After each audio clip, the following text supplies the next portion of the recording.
نحمدہ ونصلی ونسلم علی رسولہ الکریم اما بعد فاعوذ باللہ من الشیطان الرجیم بسم اللہ الرحمن الرحیم۔ سامعین ذوال الاحترام والاحتشام، آپ سرکار دو عالم صلی اللہ علیہ وسلم کی عظمت اور شان کے سلسلے میں اور آپ کی آل پاک کے عظمت اور شان کے سلسلے میں قرآن پاک کی آیات کا تسلسل چل رہا تھا۔ اسی ضمن میں آج ایک آیہ مبارکہ ہے، ارشاد باری تعالیٰ جی وَلَسَوْفَ يُعْطِيكَ رَبُّكَ فَتَرْضَىٰ، اور بے شک قریب ہے کہ تمہارا رب تمہیں اتنا دے کہ تم راضی ہو جاؤ گے۔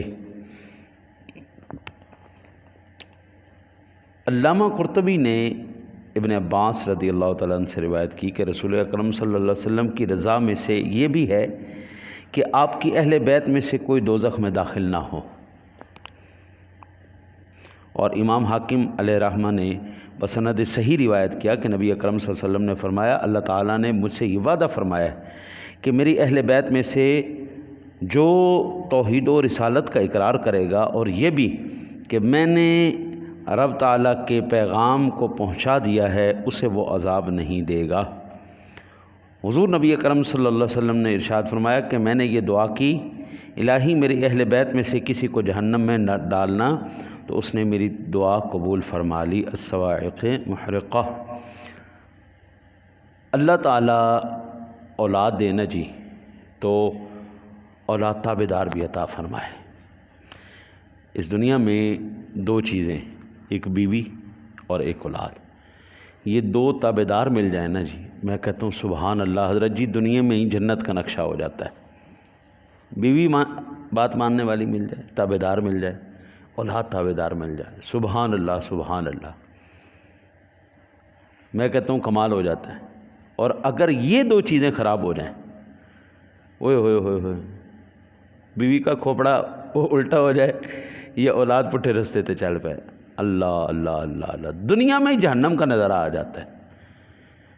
بندہ پہلے ہی جہاں نے جی باہروں مصیبتاں نال لڑ لڑ کے، پریشانیاں نال بندہ لڑ لڑ کے گھر ہوندا تے اگوں پھر بڑی مصیبت پہ کھڑی ہوندی، نہ گھر چین نہ باہر چین۔ انبیاء کرام علیہ السلام کی اولادیں بے راہ چل پڑی۔ نوح علیہ السلام کی اولاد نہیں چلی راستے پہ، ہاں جی، اولادیں نبیوں کی تھیں لیکن نہیں چلی راستے پہ۔ اللہ تعالیٰ کے حبیب کریم علیہ الصلوۃ والسلام نے اللہ سے دعا کی، اللہ میری اولاد کو مہربانی فرما۔ ہاں جی، آپ کو جب دعا کرنے کے لیے کہا ہے نا، تو یہ کہا رب حب لی من الصالحین، یہ دعا کیا کرو، یا اللہ نیک اور صالح بچہ عطا فرما۔ اور قرآن کہتا ہے یہ دعا کیا کرو، ربنا حب لنا من ازواجنا وذریاتنا قرۃ اعین وجعلنا للمتقین اماما، یا اللہ مجھے میری بیویاں اگر زیادہ ہیں، میری بیویاں اور میرے بچے یہ میری آنکھوں کی ٹھنڈک بنا دے۔ حضرت یحییٰ علیہ السلام کا جب تذکرہ ہوا زکریا علیہ السلام کے بارے میں، تو اللہ تعالیٰ نے کہا نیک صالح حلم والا بردبار بچہ تمہیں عطا فرمائیں گے۔ نیک اولاد مل جائے تو سبحان اللہ سبحان اللہ، میں کہتا ہوں جی کمال ہو جاتی۔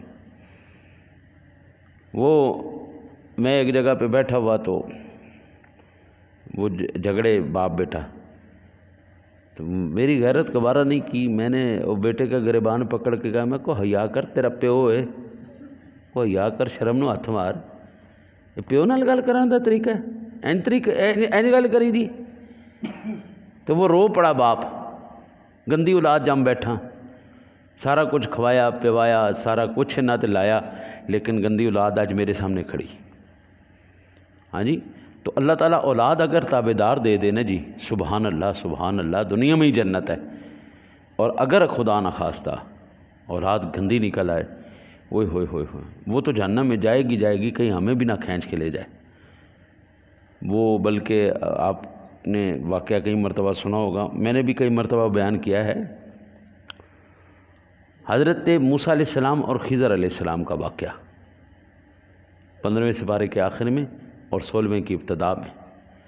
اللہ تعالیٰ نے بھیجا نا جب موسیٰ علیہ السلام کو، جاؤ ہم نے ایک بندے کو علم لدنی عطا فرمایا ہے، اس سے جا کے علم سیکھو۔ تو موسیٰ علیہ السلام اور خضر علیہ السلام جا رہے، ایک بچہ کھیل رہا تھا 8-9 سال کا، خضر علیہ السلام بچہ مار دیتا۔ موسیٰ علیہ السلام بولو اٹھو، یہ کیا کر دیا، بچہ مار دیا۔ اور جب یہ پھر راز کھلا، یہ تفصیل سے واقعہ پڑھیے گا، یہ بڑا خوبصورت اور بڑا مزیدار واقعہ ہے۔ جب وہ کھلا جدا ہونے لگے نا تو بتایا کہ یہ وہ بچہ تھا، جب یہ بڑا ہوتا نا اس نے اپنے ماں باپ کو بھی بے ایمان کر دینا تھا۔ اب اس کی جگہ اللہ ایک اور اولاد ان کو عطا فرمائے گا جو تابع دار بھی ہوگی، ایمان والی بھی ہوگی۔ ہاں جی، تو بعض اوقات اولاد کی وجہ سے بندہ راہ راست سے بھی ہٹ جاتا ہے۔ میں قربان جاؤں سونے نبی تیری شان پر، اللہ وحدہ لا شریک فرما رہا ہے محبوب تیری اولاد میں سے ہم کو جہنم میں نہیں جانے دیں گے، اللہ ماشاء اللہ، اللہ ماشاء اللہ، میری زندگی میں کوئی ایسا بندہ نظر ابھی تک نہیں آیا، وہ اصلی نسلی سید ہے، وہ اصلی نسلی سید ہے۔ ایک تو لیبل لگا کے سید بھی بن جاتے ہیں نا جی، چائنا میڈ سید، ہاں جی، پہلے مسلی ہوئے 82 سن، مسلی سن، پھر قریشی ہو گئے، پھر قریشی تو ہاشمی ہو گئے، پھر ہاشمیاں تو سید ہو گئے، ہاں جی، اسٹیپ بائی اسٹیپ۔ وہ گاؤں میں نا جی وہ جھگڑا چل پڑا، دو بندے کہن، ایک کہے میں سید ہاں، دوسرا کہے جی میں سید ہاں۔ پھر دے نمبردار آ گئے، انہیں کہا یار گل سنو، تیرا تو پتہ کوئی نہیں، یہ تو ساڈے سامنے سید بنے ہے کبار سی تے سید بن گیا، ہاں جی، یہ تو ساڈے اکھاں دے سامنے بنے، ان دی تے اسی گارنٹی دینے ہیں کہ جناب سید بنے ہیں، تو تیرا پتہ کوئی نہیں اللہ دے بندیا۔ تو اللہ تعالیٰ معاف کرے، اصلی نسلی سید ہو۔ میں نے اس کو کبھی اللہ اور اس کے رسول کا باغی نہیں دیکھا۔ خون رسول کی شرافت ہے جناب، 14 صدیاں گزر گئیں، خون رسول میں آج بھی وہ شرافت باقی ہے اور انشاءاللہ قیامت تک باقی رہے گی۔ میرے آقا نبی اکرم صلی اللہ علیہ وسلم کے غلام حضرت امام احمد رضا خان علیہ رحمۃ الرحمن فرماتے ہیں، کیا بات ہے رضا اس چمنستان کرم کی، زہرا ہے کلی جس کی اور حسین و حسن پھول، اور وہ تیری نسل پاک میں ہے بچہ بچہ نور کا، تو ہے عین نور تیرا سب گھرانہ نور کا۔ میں صدقے جاؤں سونے نبی تیری آل پر۔ تو حضور نبی اکرم صلی اللہ علیہ وسلم کی اولاد پاک کی بارگاہ میں امام اہل سنت اس طرح ہدیہ عقیدت پیش فرماتے، آب تطہیر سے جس میں پودے جمیں، اس ریاض نجابت پہ لاکھوں سلام، خون خیر الرسول سے ہے جن کا خمیر، ان کی بے لوث طینت پہ لاکھوں سلام۔ سبحان اللہ۔ بعض حضرات نے جی وہ یہ کہتے ہوئے ہمیں سنائی دیتے ہیں کہ بخاری اور مسلم میں اہل بیت، یہاں تک تو آیات مقدسات کا سلسلہ میں نے مکمل کیا جی، اب انشاءاللہ احادیث مبارکہ کی طرف چلیں گے، ابھی ایک آدھی عرض کر کے پھر انشاءاللہ اس کا سلسلہ ہم جاری رکھیں گے۔ بس ہمارے ساتھی کہتے ہیں کہ بخاری میں اور مسلم میں ہمیں فضائل اہل بیت پر کوئی حدیث نہیں ملتی، یہ بات بالکل غلط ہے۔ امام بخاری علیہ رحمہ نے کتاب المناقب میں مناقب علی ابن ابی طالب کے عنوان سے 7 حدیثیں نقل کی۔ مناقب قرابت رسول صلی اللہ علیہ وسلم و منقبت فاطمہ علیہ السلام کے عنوان سے 3 حدیثیں، اور مناقب الحسن والحسین کے عنوان سے 8 حدیثیں روایت کی۔ یہ بخاری شریف میں حدیث ہے۔ اور مسلم شریف میں حضرت سیدنا علی المرتضیٰ شیر خدا کے فضائل کے باب میں 13 احادیث، سیدہ فاطمہ الزہرا خاتون جنت رضی اللہ تعالیٰ عنہ کے فضائل کے باب میں 8 احادیث، حسنین کریمین کے فضائل کے باب میں 6 احادیث روایت کی ہیں۔ ان احادیث کے علاوہ اور بھی انہوں نے اپنے کتب میں ان نفوس قدسیہ کے متعلق بے شمار احادیثیں نقل کی ہیں۔ آج ایک حدیث پاک سماعت فرما لیں، انشاءاللہ پھر اثر میں عرض کروں گا، پھر آگے انشاءاللہ سلسلہ چلتا جائے گا۔ حضرت زید بن ارقم رضی اللہ تعالیٰ عنہ سے روایت ہے کہ رسول اکرم صلی اللہ علیہ وسلم ایک دن ہمیں خم نامی چشمے پر خطبہ دینے کے لیے کھڑے ہوئے، جو مکہ مکرمہ اور مدینہ منورہ کے درمیان ہے۔ تو اللہ تعالیٰ کی حمد و ثنا کی اور واعظ و نصیحت فرمائی، پھر ارشاد فرمایا، اے لوگو میں بشر ہوں، ہاں جی، قریب ہے کہ اللہ کا قاصد میرے پاس آئے اور میں اسے قبول کر لوں۔ میں تم میں وہ 2 عظیم چیزیں چھوڑے جا رہا ہوں، جن میں سے پہلی ہے کتاب اللہ، جس میں ہدایت اور نور ہے، پس اللہ کی کتاب کو لو اور اسے مضبوطی سے تھام لو۔ آپ نے اللہ کی کتاب کی طرف ابھارا اور اس کی ترغیب دی۔ پھر فرمایا دوسرے میری اہل بیت ہیں، اور میں اپنی اہل بیت کے بارے میں تمہیں اللہ تعالیٰ یاد دلاتا ہوں، میں اپنے اہل بیت کے بارے میں تمہیں اللہ یاد دلاتا ہوں، میں اپنے اہل بیت کے بارے میں تمہیں اللہ یاد دلاتا ہوں۔ یہ مسلم شریف کی باب ہے من فضائل علی۔ حضور نے کیا ارشاد فرمایا؟ میں تمہارے اندر دو چیزیں چھوڑے جا رہا ہوں، پہلی کتاب اللہ، دوسری اہل بیت۔ جب اہل بیت کا ذکر کیا تو پھر آپ نے بڑی زبردست تاکید فرمائی، اللہ سے ڈرنا، ان کے معاملے میں اللہ سے ڈرنا۔ اذکرکم اللہ، اللہ یاد دلاتا ہوں تمہیں، اللہ یاد دلاتا ہوں تمہیں میرے یار۔ آپ اندازہ کریں کہ اقتدار کتنی ظالم چیز ہوتی ہے کہ جس اقتدار کے سامنے اللہ کے رسول کی اولاد بھی نظر نہیں آتی، کیسی ظالم چیز ہے۔ خدا کی قسم ہے، ہم تو شے کوئی نہیں، ہماری تو اوقات ہی کوئی نہیں، ذرہ برابر بھی نہیں ہے ان کی جوتیوں کے نیچے جو خاک آتی ہے، ہم تو اس کے برابر بھی نہیں۔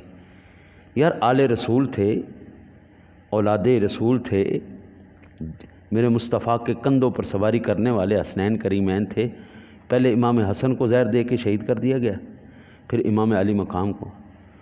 ان لوگوں کو کتنے جگرے سخت ہوں گے، وہ کتنی ظالم طبیعت کے مالک ہوں گے۔ آپ کے سامنے اگر اہل رسول جلوہ گر ہوئے ہیں، آپ کے سامنے اولاد رسول آ گئی ہے، وہ مارو اقتدار نو لتا، ہاں جی، اس اقتدار کو گولی مارو، دفع کرو، جو اقتدار آپ کو جہنم میں لے جائے۔ اہل رسول کو شہید کیا، حضرت امام علی مقام کو شہید کیا، آپ کے رفقا کو شہید کیا، پھر ظلم کی انتہا کر دی۔ تاریخ 14 صدیاں گزر گئیں، ابھی تک آنکھیں خشک نہیں ہوئیں۔ اس درد میں، اس کرب میں، اس دکھ میں آج بھی انسانیت جو ہے وہ اشکبار ہے، آج بھی اشکبار ہے۔ حضور بار بار کہہ رہے تھے، او بھائی میری اولاد کے بارے میں، میری اولاد، میں تمہیں اللہ یاد دلواتا ہوں، اللہ یاد دلواتا ہوں۔ ہاں جی، وہ ہمارے شیخ کہتے تھے، نہ باپ نہ بھیا، سب سے بڑا روپیہ، پیسہ پھینک تماشا دیکھ۔ یہ دنیا میں بالکل چل رہا ہے۔ وہ اب تو میں کہتا ہوں، یہ جب سے واٹس ایپ کی کالیں لیک ہوئی ہیں نا جی، یعنی انہیں تو کمال ہی کر دیتا ہے انہیں تو ساری کہانی کھول کے رکھ دیتی، نہ باپ نہ بھیا، سب سے بڑا روپیہ، پیسہ لگاؤ جناب۔ اے کونسلر سے لے کے تو وزیر اعظم تے ایم این اے کی 5 کروڑ روپے میں ایم این اے کی ٹکٹ بھی کی ہے جی، بالکل اب تو بالکل ننگا کر کے رکھ دیا۔ کون سا اسلام، کیا اسلامی پاکستان، کیا اسلامی جمہوریہ پاکستان، کون سا پاکستان؟ یہ صدیوں سے ایسے ہی چلا رہے، اقتدار ہے ہی ایسی ظالم چیز۔ ہم نے تو، یہ تو صرف کلمے کے نام پہ ملک بنا ہے نا جی، تو وہ تو کلمے والے تھے۔ اقتدار کتنی ظالم چیز ہے، کلمے والوں کو بھی نہیں چھوڑا، جن کے گھر میں قرآن نازل ہو رہا ہے، جن کے گھروں میں قرآن نازل ہو رہا ہے، اور رب سونے سے ملاقات ہو رہی ہے، وحی آ رہی ہے، اور حسنین کریمین گود میں ہیں، کندھے پہ ہیں، نماز میں ہیں، اللہ کی عبادت ہو رہی ہے، وہ عبادت میں شامل ہو رہے ہیں جی۔ اقتدار کیسی ظالم چیز ہے، اس نے بھائی نہیں چھوڑا، نہ اس وقت چھوڑا نہ آج چھوڑا۔ اللہ تعالیٰ سے ہمیشہ میں تو یہ دعا کرتا ہوں، یا اللہ اتنا پیسہ کبھی نہ دینا کہ تیری ذات کے ہی ہم باغی ہو جائیں، اتنا پیسہ کبھی نہ دینا کہ تو ہی ہمیں بھول جائے۔ ہمارے شیخ کسی کو بد دعا بھی دیتے تھے تو کبھی بری بد دعا نہیں، فرمایا جا اللہ تجھے اتنا پیسہ دے، اتنا پیسہ دے، تجھے اللہ ہی بھول جائے۔ اور ایسا ہی ہوتا ہے، پیسہ جب وافر مقدار میں آتا ہے نا، پھر اللہ بھول جاتا ہے۔ اللہ تعالیٰ اپنے حبیب کا صدقہ ہمیں، سرکار کا، آپ کی آل پاک کا ہمیں نوکر رکھے، جب تک زندہ رہیں حضور کی سچی غلامیاں نصیب کرے جی۔ مرتے وقت اللہ تعالیٰ اپنے حبیب کا صدقہ ہمیں ایمان پر خاتمہ نصیب فرمائے۔ اللہم صلی علی سیدنا و مولانا محمد